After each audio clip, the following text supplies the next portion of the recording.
Kochi ചളിക്കവട്ടത്ത് flat സമുച്ചയത്തിൽ നിന്നും കക്കൂസ് മാലിന്യം പുഴയിലേക്ക് ഒഴുക്കുന്നുവെന്ന് പരാതി. നഗരസഭയ്ക്കും ജില്ലാ ഭരണകൂടത്തിനും പരാതി നൽകിയിട്ടും ഇടപെടൽ ഉണ്ടാകുന്നില്ല എന്ന് ചൂണ്ടിക്കാട്ടി പ്രതിഷേധത്തിലാണ് പ്രദേശവാസികൾ. അമീബിക് മസ്തിഷ്ക ജ്വരം ഉൾപ്പെടെ പടർന്നു പിടിക്കുന്ന സാഹചര്യത്തിൽ ആശങ്കയിലാണ് 200ഓളം വരുന്ന കുടുംബങ്ങൾ. ഓടയിലേക്ക് തുറന്നുവെച്ച പൈപ്പിലൂടെ ഫ്ളാറ്റ് സമുച്ചയത്തിന് മലിനജലം ഒഴുക്കുന്നതായാണ് പരാതി.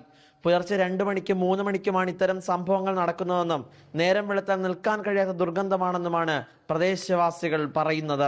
ഞങ്ങൾക്ക് ഈ പ്രശ്നം പരിഹരിച്ചു തരണം. ഞങ്ങൾ ഇവിടെ കുളിച്ചിരുന്ന പുഴയാണ്. ആ പുഴയെല്ലാം ഈ മാലിന്യം ചെന്ന് വല്ലാത്ത അവസ്ഥയിലേക്കായിരിക്കും. ഒരു കുട്ടിക്ക് ഇറങ്ങാൻ പോലും പറ്റാത്ത അവസ്ഥയിലേക്കായിരിക്കും. പ്രശ്നം ചൂണ്ടിക്കാട്ടി കളക്ടറിനും നഗരസഭയ്ക്കും മലിനീകരണ നിയന്ത്രണ ബോർഡിനും നിരവധി തവണ പരാതി നൽകി. എന്നിട്ടും ഇടപെടൽ ഉണ്ടായില്ലെന്നും മഴ പെയ്താൽ മലിനജലം ഒഴുകിയെത്തുന്നത് കുടിവെള്ള സ്രോതസ്സിലേക്കാണെന്നും നാട്ടുകാർ. കഴിഞ്ഞ ദിവസം ഒരു 2 മണിയൊക്കെ ആയപ്പോൾ ഭയങ്കര സ്മെല്ലായിരുന്നു. അത് കഴിയുമ്പോൾ ചില സമയത്ത് ഒരു മണ്ണെണ്ണ ഒഴിച്ചിട്ട് വിടാറുണ്ട്, അല്ലെങ്കിൽ അതിനുശേഷം കുറച്ച് നല്ല വെള്ളം ഒഴിച്ച് വിടും. ഞങ്ങൾക്കാണ് നല്ല സ്മെല്ലായിട്ടുള്ളത്, ഭയങ്കര സ്മെല്ലാണ്. വിഷയം ചോദ്യം ചെയ്യാനും പ്രതിഷേധിക്കാനും എത്തുന്ന നാട്ടുകാരെ ഫ്ളാറ്റ് ഉടമകൾ തടയുന്നതായും ആക്ഷേപമുണ്ട്. നാട്ടുകാരുടെ ആരോപണം ഫ്ളാറ്റ് ഉടമകൾ തള്ളുന്നത് മലിനീകരണ നിയന്ത്രണ ബോർഡിന്റെ അനുമതി ചൂണ്ടിക്കാട്ടിയാണ്. ആരോപണം ഗൂഢാലോചനയുടെ ഭാഗമെന്നും ഇവർ പറയുന്നു. 24 കൊച്ചി. പൊതുജനം കഴുതയല്ല സാർ.